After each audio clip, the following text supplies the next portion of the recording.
Hey, what's going on, friends? Bad Guy Cam back with NPBA action. Yes, that is right. It is time for season four. Season four? Yep, season four of the NPBA, and I'm so excited to be coming back with some videos for you. We've got a little bit of a refresh. You can see we've got some new layouts we're working with. Had a lot of fun making these and just kind of playing around with it. So, new stuff coming this season. I tried to do a little bit more. I'm taking on a little bit more editing things as well with this, so I'm hoping to put out some pretty good content that hopefully you all enjoy watching. So something to be excited for if you're into all of that, which if you're not, great, super stoked you're here regardless. But yeah, we have our team builder video, or not team builder, draft analysis video that we're working on right now. And I'm super excited to talk about my team with everything I have going on in my mind. It's gonna be nice just to kind of lay it out and talk about the team we ended up drafting for this season. First off, I do want to take just a quick second. We're gonna go over the rules of the league and just kind of in general talk about how the draft went. Just you'll see some of the bullet points pop up over here, but more or less, it's a standard draft, right? We're doing Nat Dex Legacy on Showdown, so nothing too crazy. We're also so we have 115 points that we're able to use to draft our Pokemon. Anywhere from the tiers 1 up to 18, so you got to kind of balance it out, figure out what you want.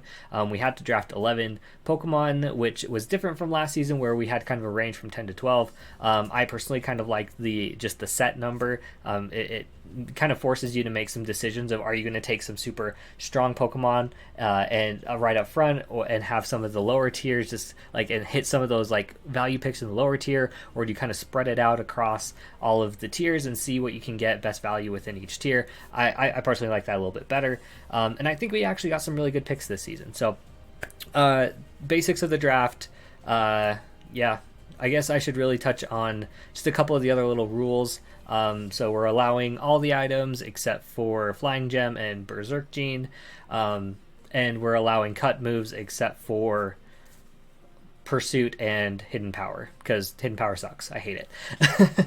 So that's that. Kind of the basic rules out of the way. Now to do just a kind of like a general draft overview. In true Bad Guy Cam Salt Lake Seadra's fashion, we find ourselves placed fashionably late at the end of the draft. We have 16 people in the Kanto division. I had the 14th pick, so right around that wheel. If anything, like if I have to pick at the end of the draft or in the second half of the draft, much prefer it to be towards the end. So in my mind, like I already had some ideas because this always happens. So I was thinking about, okay, what are some Pokemon that I think can make it to the end? What's going to make it through 13 other people? And then I kind of get like 2 shots. So I get 1 shot, there's 4 picks, and then I get to go again. So it's a pretty quick turnaround, which I do enjoy that. Hitting those wheels are kind of nice. But being said, I guess this is where we're going to start talking about some of the drafts, the things that happened, and what I ended up picking. So my first pick, I was actually really hoping that Mega Scizor would kind of make its way around. It's kind of like a long shot, but it's been known to kind of make it towards the end of draft, even of the first round, kind of into round 2. It didn't. It went like 5th. I was also very interested in picking up Zygarde 50%, which went first. So yeah. But by the time that it got to me, there was actually a lot of interesting picks along the way. Saw like Mega Gardevoir get picked up round 1, things like that. So I kind of was surprised a little bit that this Pokemon was still around, but not really. I feel like it's a hit or miss for some people. Some people grab it really quick, or they kind of leave it until like a round 2 to see if they can grab it. But we ended up grabbing Mew. And Mew is, everyone knows what Mew is. Mew is the ultimate utility Pokemon. It's the ultimate everything Pokemon. It gets every single type of setup, gets every single type of status thing. Not really every status, but you get the idea, right? Like, Mew can do anything and everything. And if there's one thing from last season that I learned, is that you kind of need something like that. I found myself too many times relying on a Pokemon to do something that wasn't the best fit for it, or in general, like it just wasn't holding up to what it needed to do. Whereas with Mew, it's got the base 100 stats across the board. You can kind of see I put some stats down at the bottom just to kind of visualize a little bit, but Mew can do everything. And that's the one thing that I feel like I really needed. At this point, I was kind of tossed up between Mew and Mega Deontay, actually. And in the end, I chose Mew over Mega Deontay because it can literally do anything and everything that I need it to. Um, yeah, and that's pretty much. I mean, there's so much I can say about Mew, but we'll talk maybe a little bit later towards the end. And as we start to build up the team, you'll see why I really wanted to get Mew. Um, so yeah, that's Mew. Like I said, we're towards the end of the draft, so it kind of wraps back around, comes back to me again. And this is a very interesting second round pick, but I was actually very, very excited to draft this Pokemon. And that Pokemon is ComaOh. I have never used a ComaOh before. And one thing, we were doing a side tour, and the side tour was the AAA, almost any ability, and I was never done that before either, and so I was kind of researching, and ComaOh kept popping up as a Pokemon that was really good in that division or style. I don't know what you want to call it. But anyway, I started looking into ComaOh because I've always thought it's cool, but I've never really wanted to draft it because it's got that huge fairy type weakness, right? And it kind of sits in that same range as a lot of other dragons, like your Hydreigon, your Dragonite, your Salamence, and I've always drafted those other ones over ComaOh. And this time I felt it was ComaOh's turn to shine. Pairs really well with Mew from a typing's perspective, with the fighting being able to stop the dark type attacks, the dragon type to stop the bug type attacks, and then it doesn't resist the ghost type attacks that Mew is weak to, but it does get bulletproof, which stops Shadow Ball, which is probably the strongest special attacking ghost type move out there, unless you're wanting to do some hex shenanigans, and then you can kind of play around that. So great synergy there. Same on the flip side, Mew is able to kind of set up and help ComaOh do the things that it's going to do, which the things that ComaOh does is it is the ultimate setup monster. Like, it gets everything. It gets Belly Drum, it gets Dragon Dance, it gets Atomize, it gets Sword Stance, and then it gets Clangorous Soul Blaze, which gives a +1 boost to every single stat. It also can be triggered by using the Throat Spray item, which means you get +1 to every stat, and then an additional +1 to the special attack stat, which is absolutely just insane, because ComaOh has a crazy good moveset. It can do physical, it can do special, just like we were talking about. It also does defense. It gets iron defense and body press, so it can bulk up and still deal out crazy amounts of stab damage.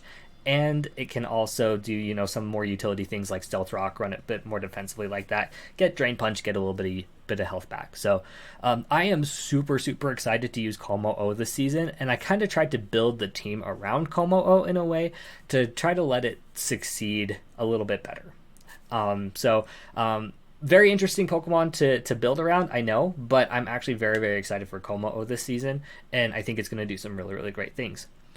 Being said, ComaOh has that big fairy type weakness. It's not taking anything unless you want to run like a Roselli Berry on it, and then maybe not even still.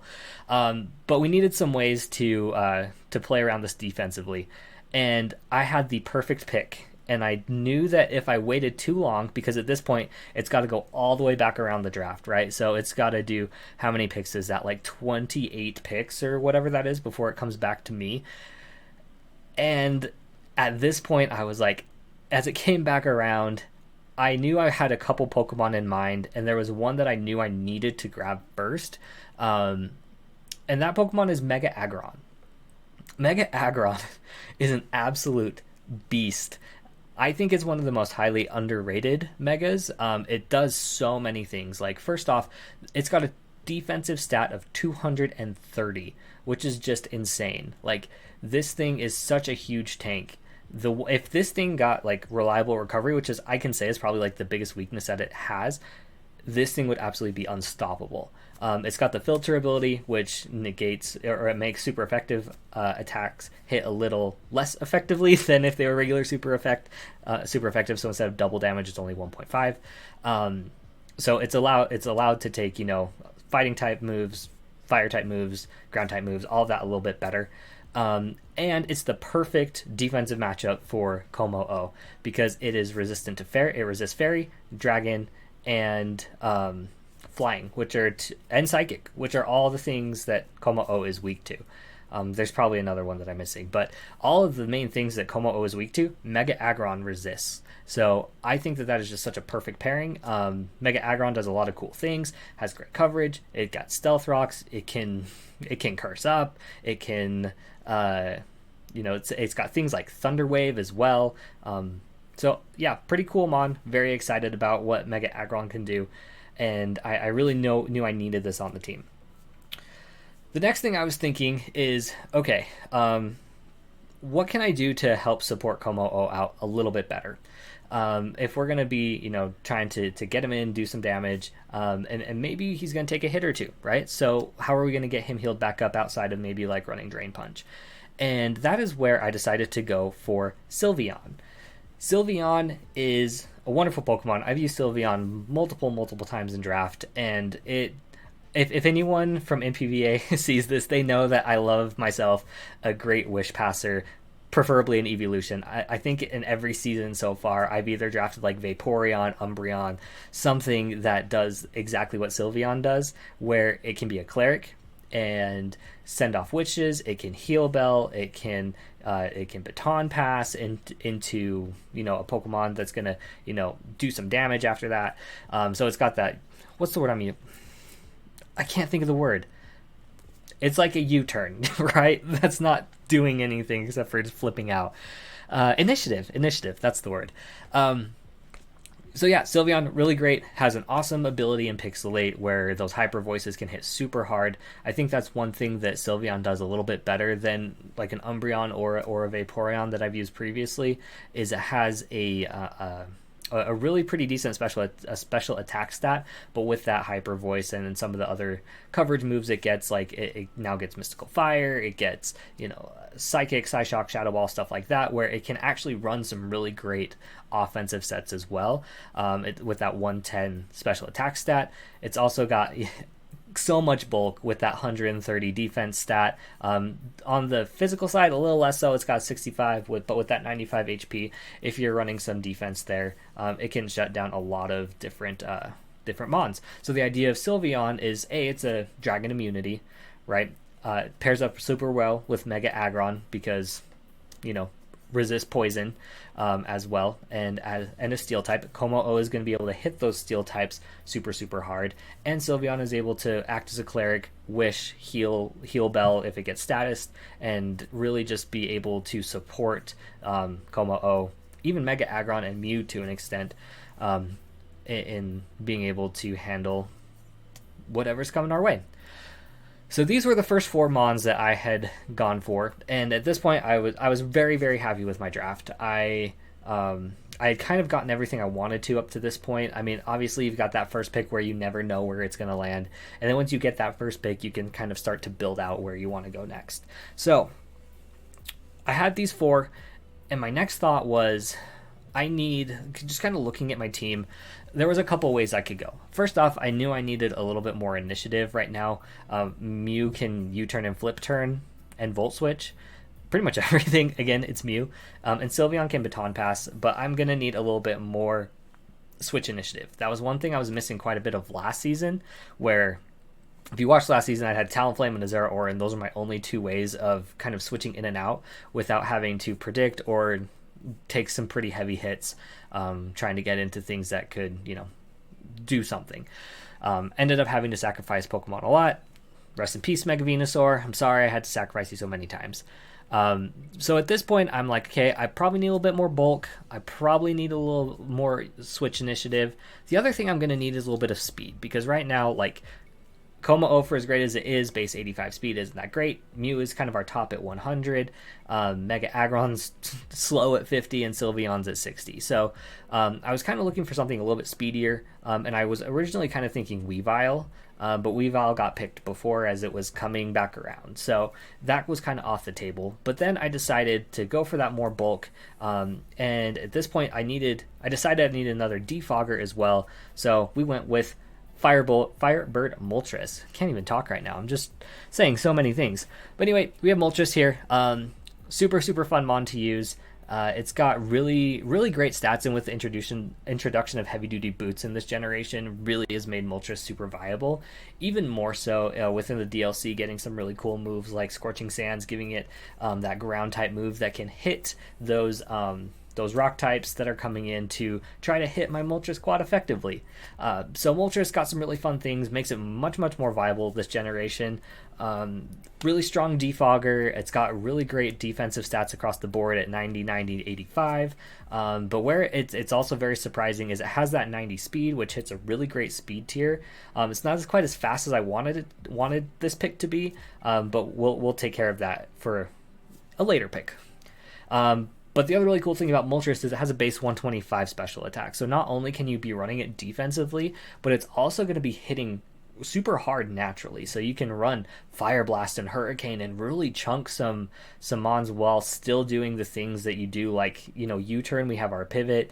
We can defog. We can whirlwind to get... I had a great battle once where I was up against the Moltres and I was trying to set up with a Clefable, and it was a crazy time. Played against Rivet. He's not playing with us this season, but it was a great battle. But that Moltres is super great. Not too much more outside of that. Hits a great speed tier. Good-ish typing offensively, not so great defensively, but I do think that Moltres is going to help out a lot. Another thing to call out is that it is our next fairy resistance, so ComaOh is going to be able to, kind of do its thing a little bit better without having to worry about those fairy types. So that's Moltres. We're going to keep Moltres pretty short. Okay, last thing. It's got Flame Body, right? that's kind of the other thing, right? You don't want... If Pokemon are going to be U-turning in and out, Moltres is a really great mon to drop in, especially if you've got something like, like a heavy...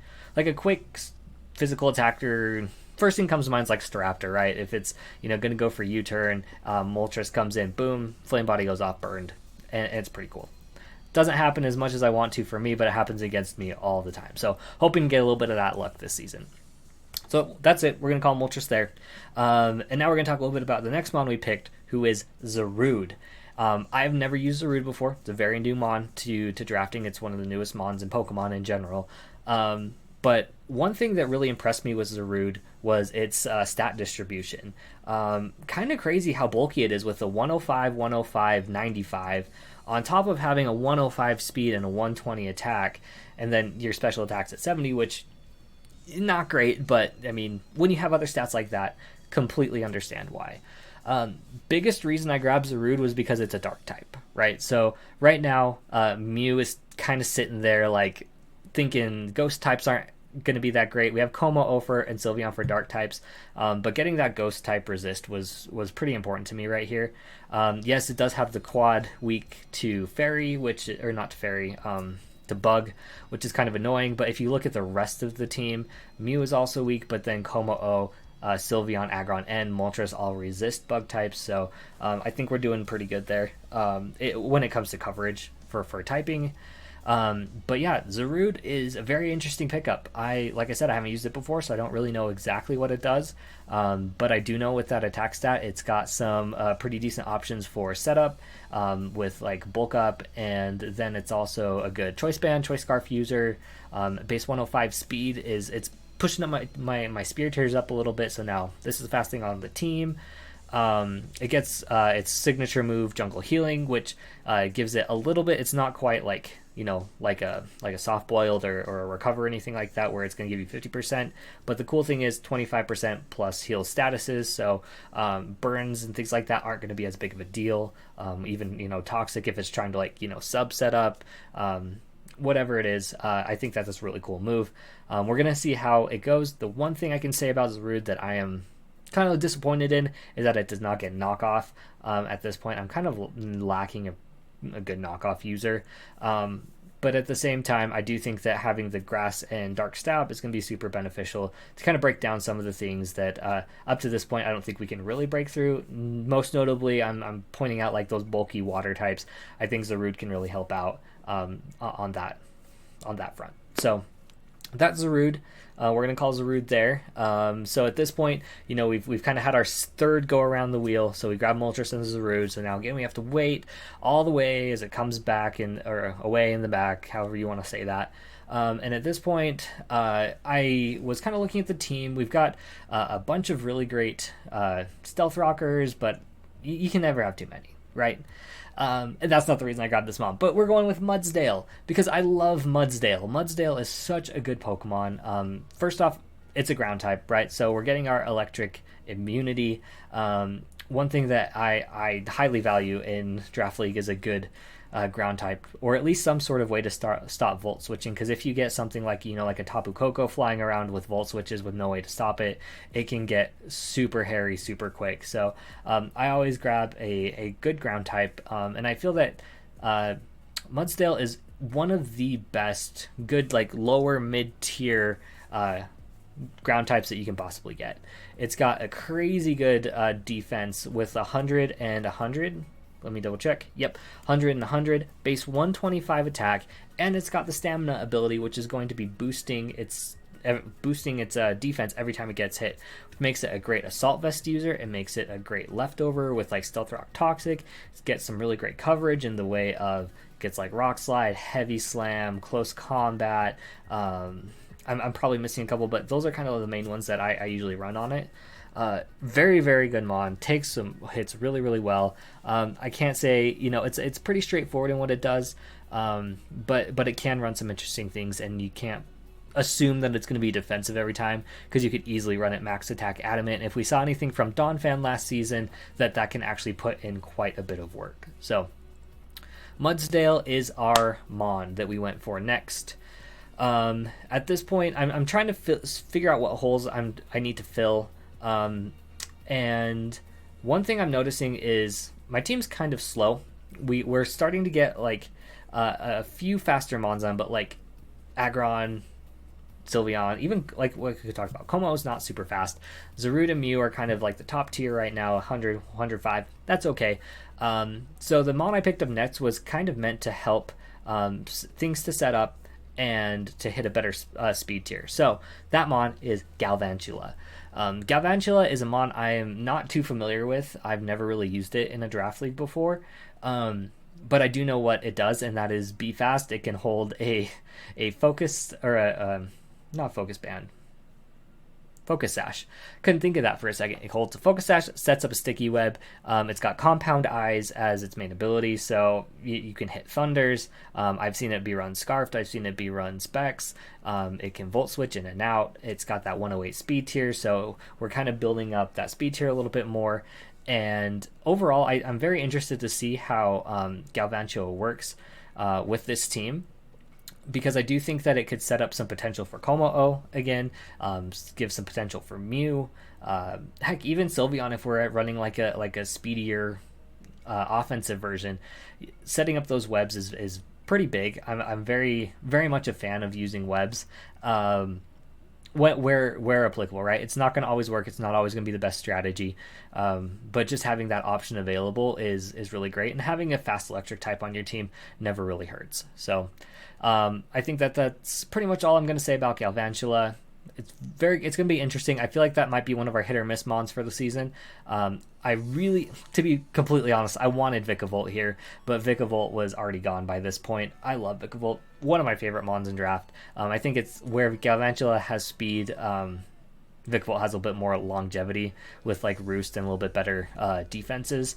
And it hits just so much harder, base 145 special attack. But to be 100% honest, I think Galvantula is going to do the job just fine, and we're going to start putting our faith in Galvantula now. So, great job, Galvantula. You got this. So the next thing I wanted to grab, I still feel like we're kind of a slow team, and at this point, I knew I needed a water type.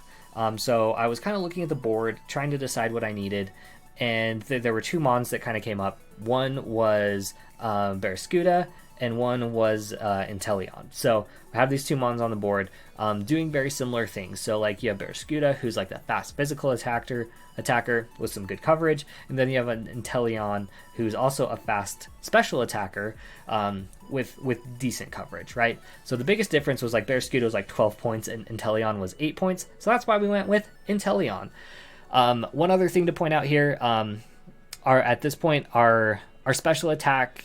On our special attacking side, we had kind of Sylveon and Moltres who can do a good job there. Mew obviously can set up and do whatever the hell it wants. But other than that, like I felt like we needed a good dedicated special attacker with some speed, because at this point Moltres wasn't quite there with the base 90. Sylveon's obviously very slow. So we went for Intellion. It gives us some more pivoting. Intellion's actually a very interesting Pokemon to use. It's got that base 125 attack. Base 125 special attack, base 120 speed. So hitting a really, really great speed tier there. And it does get some really cool moves. Obviously, it's kind of known for being like the sniper set where you can set up to, kind of be critting, where you're holding... I'm forgetting all my items right now. I can't remember what any of them are called. Scope lens. So you can be holding a scope lens and then set up with like a focus energy, and you can just be critting everything with snipe shot. It can also be run, kind of like torrent, choiced in some fashion. You maybe like choice specs. Very cool stuff. And actually at base 85, it gets sword stance and priority within Aqua Jet and Ice Shard. So I've drafted an Intellion before and did run a sword stance set, and it nearly won me a match. So I can't say that won't be coming this season, but I do think that it's very interesting, and it gets some very, very interesting physical attacks like Fell Stinger, where it can even boost its attack even more, and a lot of crazy things. So Intellion, very cool mon. Normally I like to go for more of that bulky water type, kind of what you hear about, but at this point I knew I needed the water type because I really had a hard time breaking through some of those, like depending on my matchups, right? Like if I'm thinking about like fire types, I really didn't have much to take on fire types because ComaOh is pretty much my best thing, and it's got really good coverage there, but I really needed something else to really hit those fire types and take care of them. So Intellion is being brought for that purpose, and yeah, pretty straightforward. As we start getting the lower picks, it's kind of like, yeah, this is what they do. Yeah, you know how it is. But I do feel very happy with the lower tier picks that I did pick up. And speaking of, at this point, we have 2 picks left, and I decide that I want to go for Dragology, Dragology, that sounds more right. We're going to say Dragology. Dragology, very, very interesting mon. I think that one of the main reasons I drafted this mon was because of the poison typing, much less so the dragon typing, because we already do have ComaOh, and if we're trying to do things with ComaOh, it doesn't make sense to grab another dragon type that could potentially, that people are going to say, oh, he could bring either, so we're going to double prep just to make sure that we're covered there. But I think that Dragology does so many more different things than ComaOh. First off, it gets toxic spikes, it can hold the black sludge, so it can kind of do that side of things. Biggest thing though is it's that adaptability, and we get instant punching, right? So Draco Meteor, Sludge Waves are going to be hitting so hard if you do max special attack modest. That's what I'm trying to say. Max special attack modest with like some choice specs or something. Like that's absolutely going to tear through teams. And the biggest thing that ComaOh, like it does share 2 weaknesses with Ice and Dragon, but the Fairy side of things is definitely taken care of there, because it's actually going to be probably one of the Pokemon we look to be a Fairy killer outside of our Mega Agron, because our Mega Agron can hit physically and our Dragology can hit specially. So very, very cool. One of the other reasons I grabbed this mon was that base 123 special defense. Overall, we had pretty good special defense up to this point. Sylveon kind of being the big one. ComaOh's got some really great special defense. Mew, obviously, across the board. Heck, even Zurud and Moltres are very, very good on the defensive side. But one thing that Dragology kind of does now is it puts, a potential special wall out there. So, like, if my opponent does have something like I don't know, like some sort of fairy type. Let's say we'll use Tapu Koko as an example again. We resist the electric, and we also take neutral damage from the fairy type moves and can hit back hard with some poison type moves of our own. So very, very cool there. All right. Nothing else I really want to say about Dragology. Very cool. Oh, I lied. One thing, it did get flip turn with the expansion, so it does get a that pivoting as well. So one thing that you'll notice is I did not skimp on the U-turns, volt switches, flip turns, because that's one thing I've realized. That's kind of my style of play. I like to kind of flip around a little bit. So very excited about that. Last Mon, we had, at this point, we were down to our final 2 points, and there wasn't much really in this tier that I really wanted to get, but there was one Pokemon in particular that was kind of just sitting there, and I was like, very interesting. I'm going to pick you. And that Pokemon was Toucannon. So Toucannon, the main reason I grabbed it was at this point, our hazard removal is kind of meh with Moltres and Mew. Albeit those are 2 very good mons, and there's a high likelihood that either of them could come in that capacity each week. I wanted just some other option available, right? Let's say there's some sort of I don't know. Say the other team's got like a Crawdaunt or something like that, water type, or like a Greninja, right? Something that's gonna hit Moltres and Mew super effectively. Maybe we can look at bringing Toucannon instead, right? So we can bring Toucannon to do the defogging, but then it also gets some very interesting moves because it gets that skill link, right? So it's got some really good coverage with Rock Blast and Bullet Seed, so that can hit some of those mons that are gonna be kind of a little bit, different from Moltres and Mew, and that's why I felt okay getting Toucannon, was because I felt like it did so many different things from what Moltres was doing. Obviously it's got very different stats, but let's also not forget that Toucannon has a base 120 attack, so maybe it's it also gets Flame Charge, so maybe we run like a Flame Charge Sticky Web set with Galvantula where it sets up and kills everything. Also get Sword Stance, so you never know. But Toucannon's very interesting. It also gives me a normal type, which gives me a Ghost immunity, which could also come in very clutch if the situation arose. So also a note there, it does get Sheer Force. I don't think it really gets any moves that benefit from that, though. It does have its own special unique move, which is what's it called, Beak Blast, where if you hit it, you get burned, and then it attacks you, which is kind of cool, but it's kind of interesting because if you hit it and it gets burned and you knock it out, what was the point of burning it? I don't know. I don't really know. But, maybe we'll try it out. So anyway, that's the team, right? That's the whole team. Super excited this season. Very, very scary teams. I've been noticing a lot of people putting up their videos already. I know I'm a little bit later on mine, but hope you all enjoyed. Do I want to wrap up yet? I cannot talk. My God. Okay. Last thing I do want to wrap up on. There are just kind of like the pros and cons, right? Let's talk about some pros and cons. Some pros on this team. I think that we have some really, really good team synergy around some of the mons that we have that are going to allow them to set up. Namely, Mew and ComaOh, I feel like, are going to be some really big players this season. I think we've got some really good speed tiers. We've got anything from 35 at Mudsdale all the way up to 120 Intellion, kind of hitting everything in the way. The one thing we really didn't hit was that 70 range speed tier, but I think we can manage without that. So really happy about that. Overall, we've got some great bulk on the team, great defense, great offense. I feel like it's a very well-rounded team in general, and I'm pretty happy with how it turned out. That's not to say, a few games into the season, we'll kind of see how things are going. We do have a couple duplicate typings on the team with the flying and the dragon, like we talked about, so that does lean pretty heavily into a big ice weakness, which our fire type doesn't really help with because of the flying type. So it pretty much leaves Mega Agron to really stop those super effective ice types. I do know there weren't too many ice types drafted. Namely, off the top of my head, I can think of Weavile, I can think of Alola Ninetales, Arctozolt. Those are kind of the ones that I'm initially thinking of. I think Frostlass was also picked up. So I do think that there are some, Mega Agron handles all of those extremely well. Maybe Weavile the least well out of them. But overall, I do think that if we plan for it, we'll be okay. That's kind of my biggest weakness on the team, 100% is that ice type weakness. So I'm not looking forward to going up against Jode in I think it's week 7 or 8 or whenever we battle, but he's got the Kieran Black, and that thing is, I'm going to have to do some prep. That's for sure. But overall, very happy with this team. Lots of Switch initiative, kind of like what I was talking about. We've got pretty much everything I could have wanted on a team. And I'm very, very excited to see what we do with some of our mons, specifically that ComaOh. Like I've been saying, I think that lots of potential this season for ComaOh to absolutely just like tear this division apart. So that's where I'm going to wrap it up. We're kind of long already. So thank you for watching this if you've made it all the way through.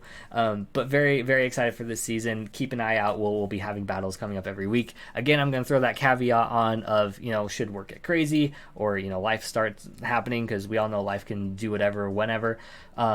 I may not get every single video up, but I will definitely do my best to try to get every battle up this season. I've got some fun things. I'm going to be doing some new editing and having some new team builder type stuff. So I'm very excited about that. Excited for y'all to see it.